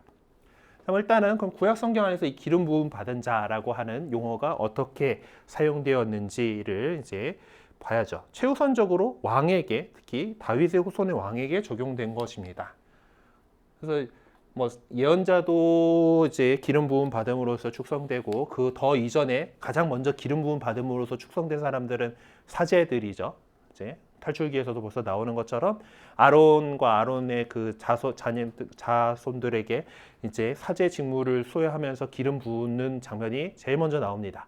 그리고 뭐 이제 그 왕들에게 이제 왕을 세우면서 이제 그렇게 나왔고 예언자들에도 나중에 이렇게 하게 되는데, 기본적으로 이 메시아를 기다리는 거는 사제인 뭐라기보다 뭐 예언자인 누구라기보다 다윗의 후손으로서 다윗 왕좌를 다시 세울 그 왕으로서의 메시아를 가리키는 말이었죠. 그리고 뭐 사제들을 지칭할 때도 용어가 사용되긴 해서 사제들도 계속해서 그 직무를 받을 때 기름 부음으로써 이제 직무를 받았기 때문에 그래요. 자, 이스라엘에서 왕은 기름 부음을 받음으로써 주님의 연락관 직무를 수행하도록 축성되었었다. 연락관이라고 표현하니까 되게 그렇긴 한데 어쨌든 기본적으로 이스라엘의 왕은 하느님의 뜻에 따라서 자기 백성을 다스리는 존재예요. 그냥 지 맘대로 하는 것이 아니고, 그러니까 원래 기본적으로 이스라엘의 임금님은 하느님이시다라는 그런 거가 사상이 있었기 때문에 굳이 옆 나라들이 왕을 이렇게 왕정으로 이렇게 넘어갔을 때도 꿋꿋하게 이제 부족 제도 안에서 연합체 안에서 어떤 그 판관들이 나와가지고 그런 것들을 이제 위험들을 대응하고 이제 그렇게 했던 것은 기본적으로 이스라엘의 임금님은 주님이시다라는 것에 그것이 그 기본 사상이 있습니다. 이제 사무엘에서 보면은 이제 그 첫 임금을 세워달라고 할 때 이제 그런 얘기 나오죠. 그러니까 저들은 자기들의 왕이 이제 더 이상 내가 아니었으면 하는 그런 거다라고 하는 그런 말씀이 나옵니다. 어쨌든 이제 이 기름 부음을 받았다라는 것은 성령으로부터 권한을 위임받았다라는 상징적인 의미로 받아들여져 왔습니다. 그래서 임금의 대관식에서 가장 중요한 의식 가운데 하나가 그 기름을 붓는 축성 의식이었습니다. 사울도 그랬고 다윗도 그랬고 솔로몬도 그랬고 그의 후계자들도 이렇게 기름으로 축성되었고, 그렇게 해서 왕은 야훼 하느님으로부터 기름 부음 받은 이가 되고, 그것을 통해서 왕은 거룩한 사람이 되었으므로 모든 사람 그에게 종교적인 존경을 표명했어야만 했던 것이죠. 자, 그런데 나탄 예언자는 신탁을 발하여 이스라엘의 희망을 다윗의 왕조에 고정시켜 놓았습니다.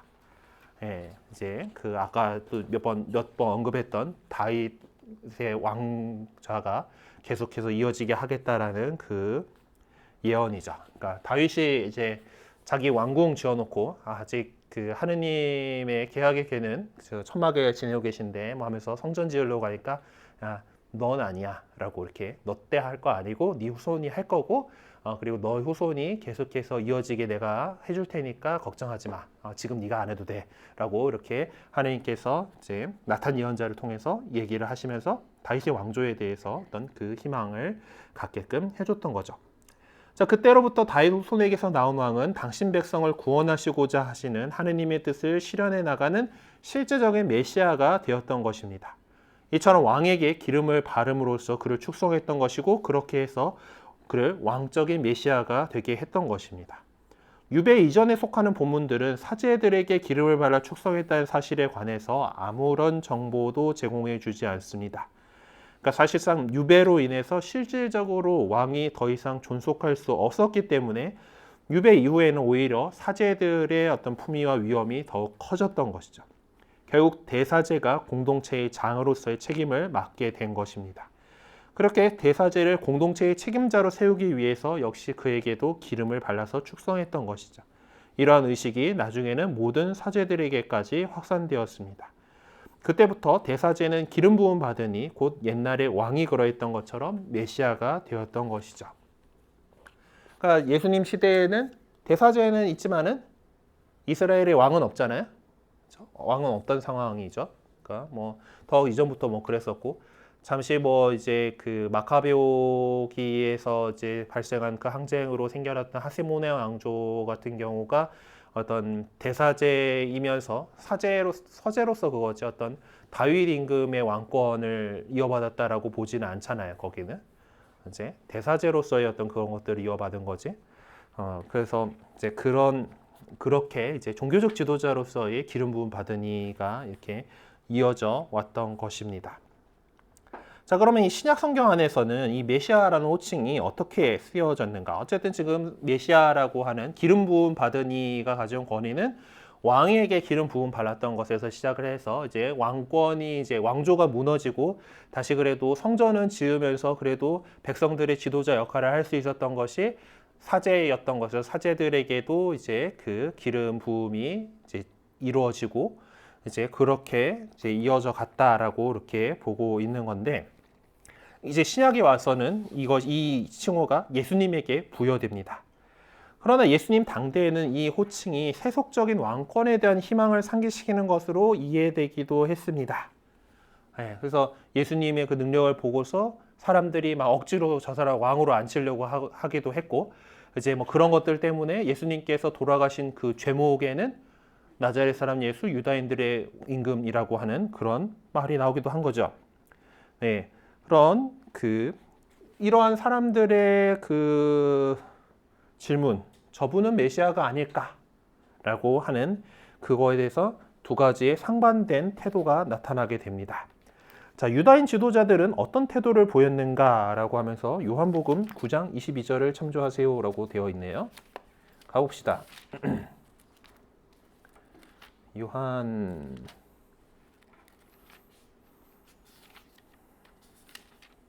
9장 22절. 자, 보면은 이제 그 태생 소경을 고쳐주신 이야기죠. 네, 거기서 이제 그의 부모는 유다인들이 두려워 이렇게 말하였다. 누구든지 예수님을 메시아라고 고백하면 회당에서 내쫓기로 유다인들이 이미 합의했기 때문이다라고 전해주고 있습니다. 그래서 이미 예수님이 메시아다라고 그리스도라고 얘기하면은 공동체에서 쫓겨난다라는 거예요. 유다교 회당에서 추방시키기로 결정을 되어 있고, 그것은 예수님이 메시아시다라고 하는 그것을 받아들이지 않겠다라는 태도를 보이고 있다라고 이렇게 볼 수가 있습니다. 아니야라고 이렇게 한 거죠. 그렇죠? 예수님의 기적적인 능력의 도움을 받고자 했던 자들은 어떤 호칭으로 그분을 불렀고 그런 호칭이 무슨 의미를 부여했었는가를 보라고 하면서 마테오복음 9장 27절, 15장 22절, 20장 30절을 찾아보라고 되어 있네요. 자, 9장 27절. 자, 눈먼 두 사람을 고치신 이야기인데, 다윗의 자손이시여 저희에게 자비를 베풀어 주십시오. 다윗의 자손, 다윗의 후손, 지금 메시아 임금으로서의 메시아에 대한 그런 호칭이죠. 네, 다윗의 자손이신 주님, 다윗의 자손이다라고 이렇게 하고 있고, 15장 22절 가봅시다. 15장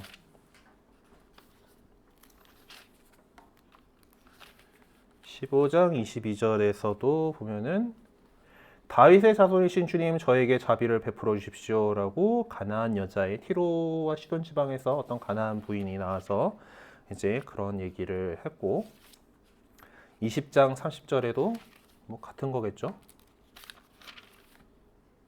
자, 예리코에서 눈먼 두 사람을 고치시다라고 했는데, 예리코를 떠날 때에 이제 길가에 앉아 있다가 예수님께서 지나가신다는 말을 듣고 다윗의 자손이신 주님 저에게 자비를 베풀어 주십시오라고 외쳤다. 그래서 다윗의 자손이신 주님이라고 하는 호칭으로 불렀고, 이런 다윗의 자손이라는 구약의 어떤 나타나는 호칭인 거죠.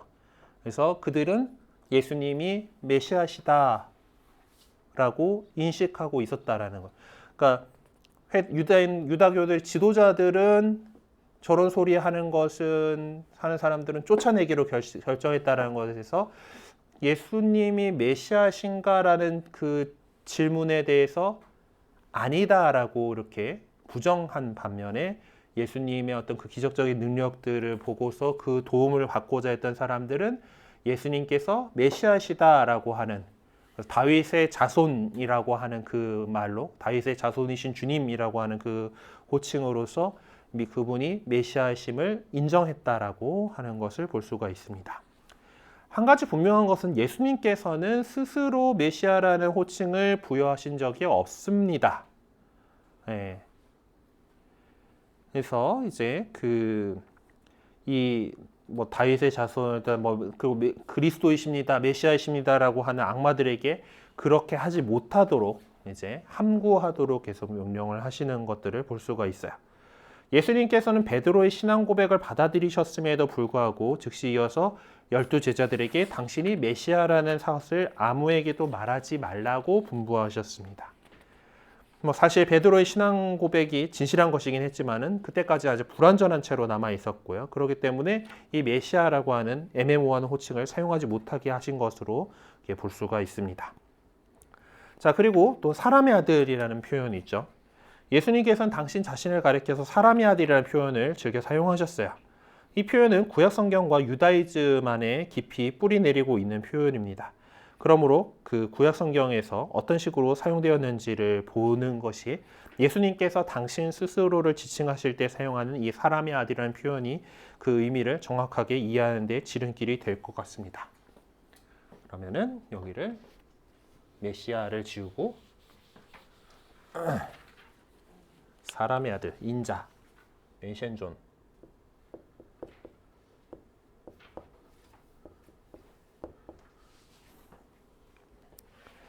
자, 히브리어나 아람어에 있어서 사람의 아들이라고 하는 표현은 대개의 경우 인류의 한 구성원으로서 인간 존재를 지칭하기 위해서 사용해 왔습니다. 그래서 시편 80편에 뭐 이제 나온 건데, 그 외 인간이 무엇이건데 하는 이제 그거죠.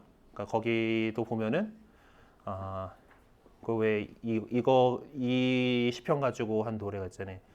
인간이 무엇이건데 저를 뭐 하시나이까 하는 그 노래.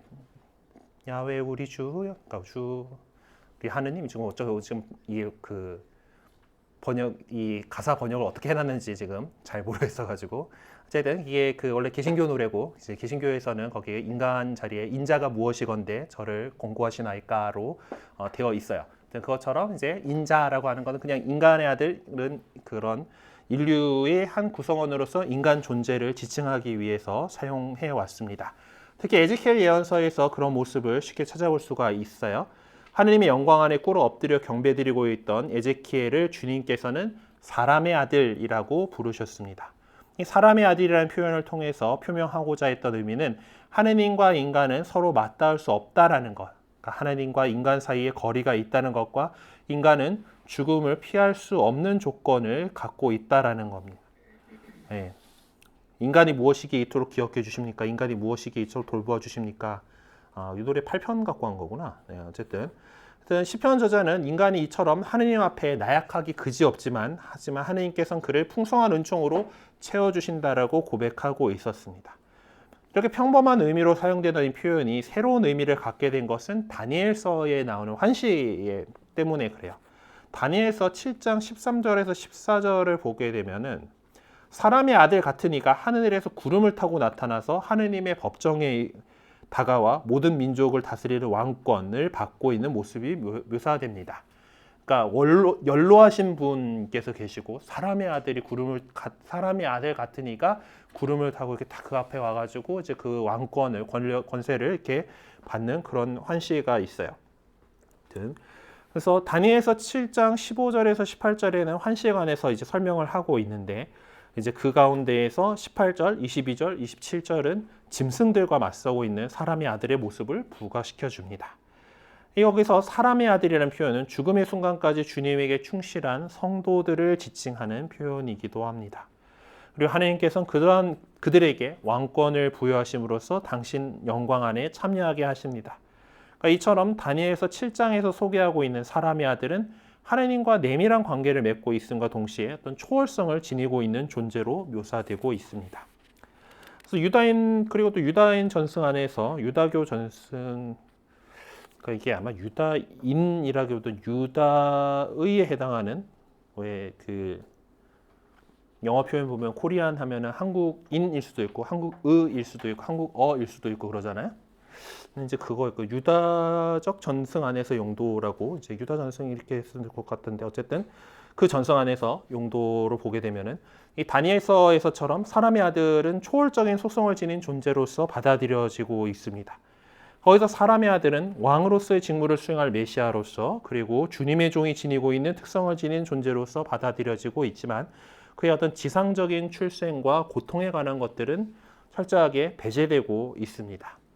그러니까 뭔가 신적인 존재이지 그가 뭐 어떤 고통을 받아야 되거나 어떤 이 세상에서 태어나야 된다던가 이제 그런 것들은 아닌 걸로 이렇게 표시되고 있어요. 그래서 아마 예수님에 대해서 이제 이들이 이 사람의 아들이라는 것들 그거를 잘 받아들이지 못했을 수도 있어요. 특별히 더 그 유다교의 어떤 공부를 많이 했던 그 지도자들의 입장에서는 더더욱 이제 뭐 저 사람 뭐 쟤들 그냥 사람으로 태어난 거고 사람인데 뭐 베들레헴에서 태어났는지 어쩌는지 뭐 그건 뭐 사실 그 당시 사람들 잘 모를 것 같긴 하지만 어쨌든 나자렛 출신이라 그러고 어머니가 마리아라고 하는 어머니가 있고 이제 동네 사람들 다 알고 그러면 지상에서 어떻게 출생을 한 건데 그러면 사람의 아들 이게 맞나? 뭐 이제 그렇게 된 거였을 거로 보여요. 자 그리고 성경 이외의 문학에서 이 사람의 아들이라는 용어는 어떻게 쓰였을까? 그래서 이 용어는 복음서들 안에서 무려 70번 사용되고 공관복음의 경우에는 이 성경 이외라는 거는 구약 성경 이외의 문학인 것 같네요, 그렇죠? 예. 앞에다가 그걸 쭉 하고 구약하고 이렇게 넣어놓으면 좋을 것 같습니다. 이제 우리에게는 복음서는 신약 성경인데 어쨌든 그 다른 이제 그 구약 성경 이외의 어떤 그 문학, 그러니까 뭐 복음서나 뭐 이런 것들도 사실 이제 그 지금 우리가 따지고 있는 이 시대에는 아직 성경이라는 개념으로 이제 자리 잡지는 않았으니까 이제 그렇게 사용이 되고 있고 마테오복음서 24장 30절과 26장 64절을 읽어보라라고 이렇게 되어 있는데, 그래서 예수님께서 오히려 어떤 그 세속적인 메시아상을 배제하기 위해서, 그러니까 임금, 그러니까 이스라엘을 다시 세워주실 분으로서의 세속적인 메시아상을 배제하기 위한 방편으로서 사람의 아들이라는 용어를 더 즐겨 사용하신다라고 되어 있습니다. 24장 30절을 좀 볼게요. 자, 그때 하늘에 사람의 아들의 표징이 나타날 것이다. 그러면 세상 모든 민족들이 가슴을 치면서 사람의 아들이 큰 권능과 영광을 떨치며 하늘의 구름을 타고 오는 것을 볼 것이다. 라고 이제 이제 종말에 대해서 그 영광스러운 모습으로 다시 오시는 그날에 대한 설명할 때, 보통 뭐 메시아라고 구세주에 쓰는 메시아로서 얘기할 수 있겠지만은 사람의 아들이라고 하는 그 표현을 사용을 하고 있죠. 26장 64절 같은 경우는 26장쯤 되면은 예수님께서 잡히셔서 신문을 받고 계실 건데, 이제 최고의회에서 산헤드린에서 이제 이 신문을 받을 때에 예수님께서 이렇게 살아계신 하나님 앞에서 맹세를 하고 당신이 하느님의 아들 메시아인지 밝히시오라고 하는 그 물음에 예수님께서 내가 그렇게 말하였다. 나는 너희에게 말한다. 이제부터 너희는 사람의 아들이 전능하신 분의 오른쪽에 앉아 있는 것과 하늘의 구름을 타고 오는 것을 볼 것이다. 라고 말씀하십니다. 그러니까 본인 입으로는 메시아나 그리스도 얘기 안 하세요. 그러니까 다 그냥 사람의 아들이라고 표현을 하고 계시는 거죠. 네, 근데 이제 실상 그 사람의 아들이라는 용어는 계시의 표현입니다. 예수님께서 유다인들이 갈망하고 희망하고 있던 세속적 의미에서의 메시아라는 호칭보다는 사람의 아들이라는 호칭을 사용하심으로써 당신의 사명이 무엇인지를 보여주고자 했던 것이죠. 그리고 공간 복음적인 그런 관점은 요한복음서에서도 동일하게 나타나고 있습니다. 자, 그리고 그 그리스도는 이제 새로운 아담으로서 이제 드러나게 되는데, 아담과 그리스도에 대한 설명들이 있어요. 요거까지는 보고 끝내야지. 그래도 네. 로마서에서 보면은 이제 그 5장 12절에서 21절에 이제 본문이 이렇게 나와 있는데, 이제 한 사람의 범죄로 모든 사람이 유죄 판결을 받았듯이 한 사람의 의로운 행위로 모든 사람이 의롭게 되어 생명을 받습니다라고 하는 것을 이제 그 이야기가 나와 있습니다. 사도 바울은 여기서 구원 역사의 큰 흐름을 잘 요약해 주고 있습니다. 아담으로부터 비롯된 인류의 역사가 죄의 역사를 거쳐서 어떻게 구원의 역사로 바뀌었는지를 잘 설명해 줍니다. 구원의 역사를 완성하신 그리스도, 그분을 따르는 바울은 누구와 대비시켜서 소개를 하고 있고 그분을 누구로 지칭을 하고 있는가라는 질문이 있는데, 그래서 계속 구원 역사에서 지금 계속 비교되는 거는, 범죄는 뭐예요? 결국 아담이 그러니까 아담의 범죄, 아담으로부터 모세까지는 아담의 범죄와 같은 식으로 죄를 짓지 않은 자들까지도 죽음이 지배하였습니다. 아담은 장차 오실 분의 예형입니다라고 이렇게 하면서 그 아담과 또 새로운 아담인 그리스도 예수님을 이제 소개해주고 있죠. 그래서 아담과 비교하면서 그리스도를 새로운 아담으로 소개함으로써 그분과 더불어 새로운 시대가 시작되었음을 우리에게 알려주고 있습니다. 바오로는 그리스도께서 우리 안에, 아니 인류 역사 안에서 이루신 업적을 자세하게 설명을 하고 있는데, 그 구절들을 찾아서 내용을 요약해 보라고 되어 있는데, 여기서 이제 17절에 나오는, 사실 한 사람의 범죄로 그 한 사람을 통하여 죽음이 지배하게 되었지만 은총과 의로움의 선물을 충만히 받은 이들은 예수 그리스도 한 분을 통하여 생명을 누리며 지배할 것입니다. 그래서 그리스도께서 은총과 의로움의 선물을 통해서 우리로 하여금 생명을 누리며 지배하게 해주셨다라고 고백을 하고 있고, 또 18절에서 그러므로 한 사람의 범죄로 모든 사람이 유죄 판결을 받았듯이 한 사람의 의로운 행위로 모든 사람이 의롭게 되어 생명을 받습니다라고 이제 하죠. 그래서 그리스도께서 하신 그 순종으로, 의로운 행위로 이제 사람들이 의롭게 되었다, 의롭게 되어서 생명을 받게 되었다라고 이제 고백을 하고 있습니다. 바오로는 우리가 예수 그리스도를 통해서 어떠한 삶을 살 수 있게 되었다라고 말하고 있는가라고 하면은 21절에서 말하는 것처럼 이제 제가 죽음으로 지배한 것처럼 은총이 우리 주 예수 그리스도를 통하여 영원한 생명을 가져주는 의로움으로 지배하게 하려는 것입니다라고 하는 걸로서 이제 우리가 이제 은총의 새로운 삶을 또 의로움이라고 하는 의롭게 되어서 새로운 삶을 살게 되었다라는 것이죠. 그렇기 때문에 우리가 의로운 사람으로서 의로움의 질서에 순응하는 삶을 살아야 한다라고 강조하고 있습니다. 코린토전서에도 이제 그 아담과 이제 그 새로운 아담인 그리스도에 대해서 이제 얘기를 하고 있죠.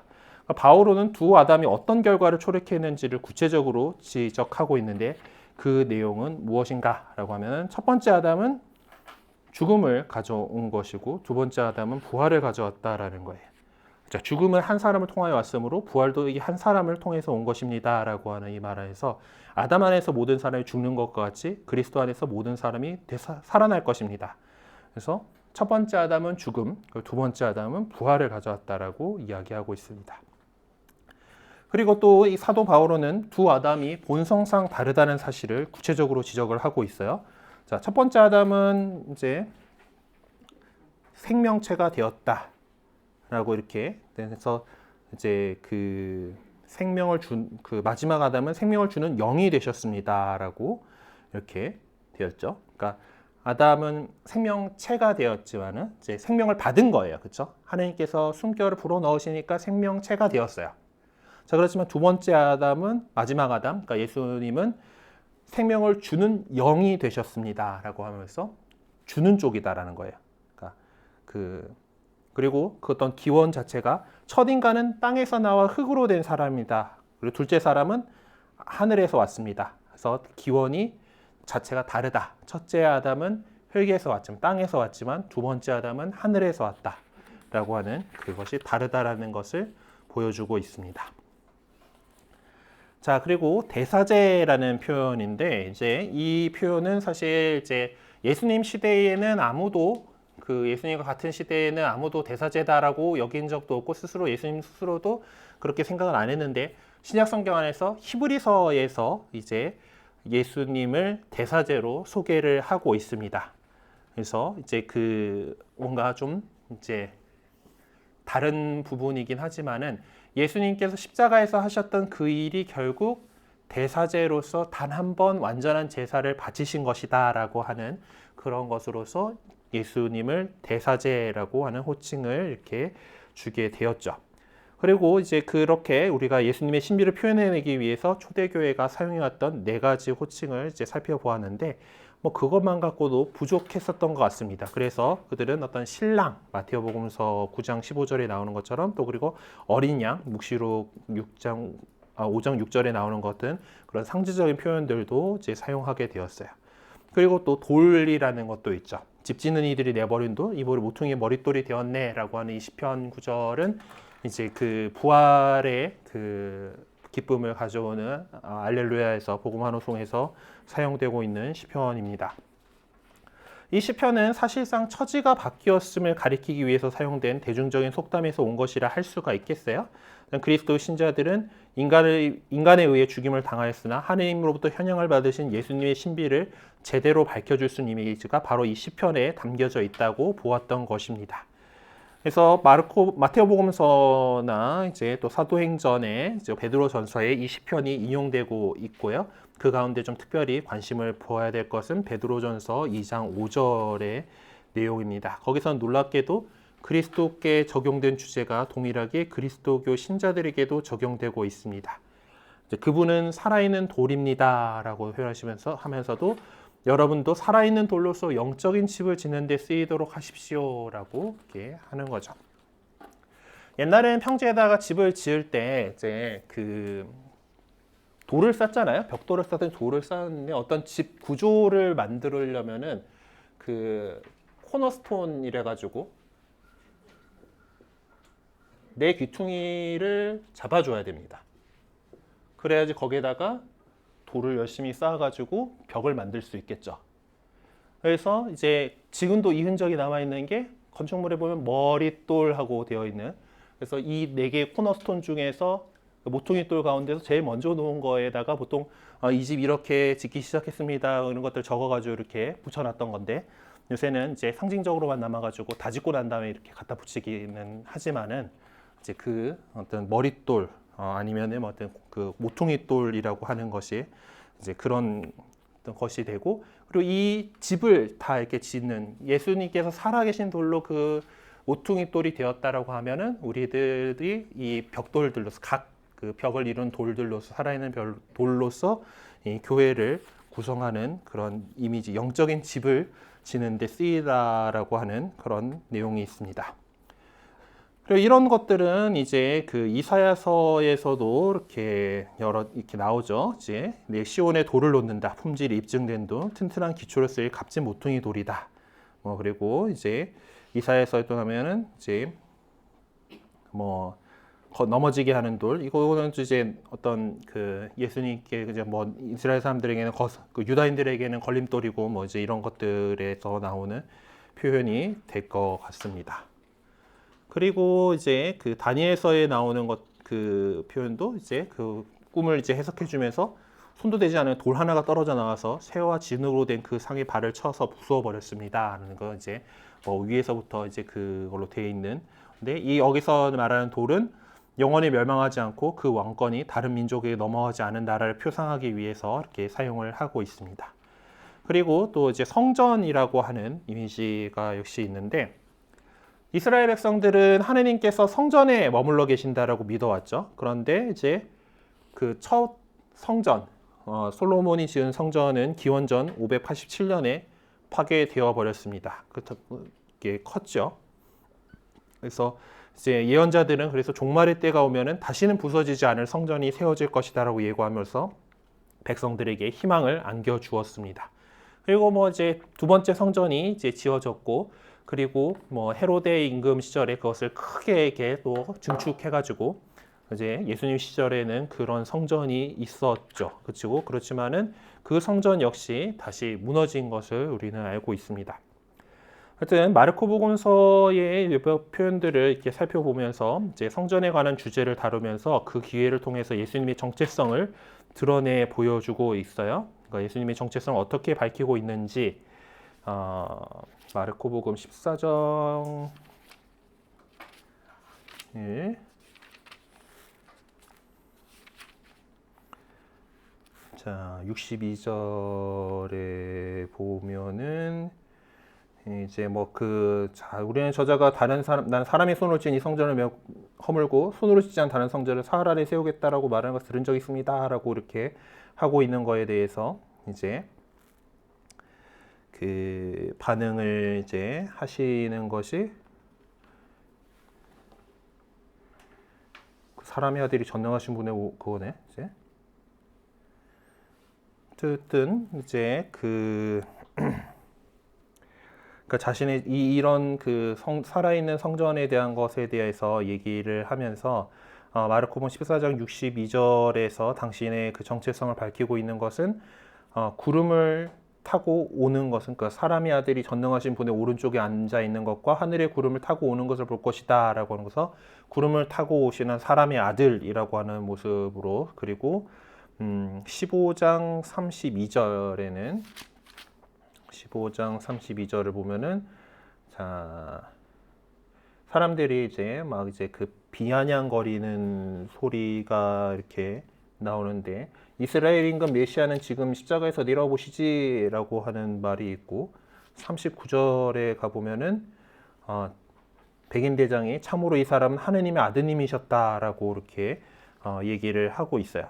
그래서 이걸 바탕으로 이제 아까 구름을 타고 오시는 사람의 아들, 그리고 이스라엘 임금 메시아, 하느님의 아들, 이런 것들이 예수님의 정체성을 밝히고 있는 그런 것으로 보고 있습니다. 자, 그리고 요한복음서 2장 19절에서 22절에선 성전을 어떻게 해석하고 있는가라고 하면서 히브리서도 찾아보라고 되어 있지만은 봅시다. 2장 19절에서 22절에는 이제 그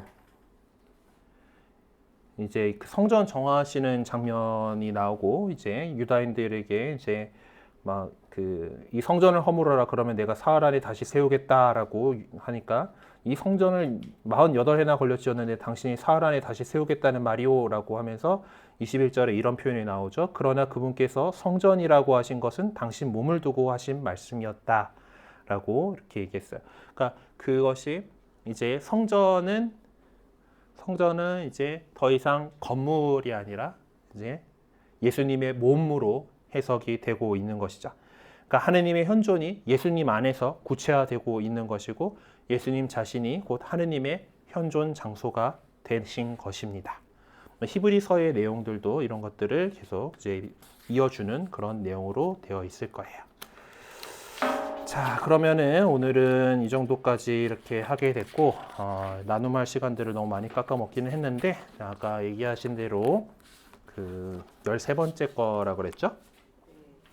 13번째 주 나눔을 이제 하시게 되는데 자, 예수님은 과연 나에게 어떤 분이신가? 라는 질문, 그리고 유혹을 겪는 것은 나만의 일이 아닌데 그런 유혹으로부터 이제 어떻게 그 유혹을 이겨낼 수 있다고 생각하는지 이제 함께 나눠보셨으면 합니다. 네,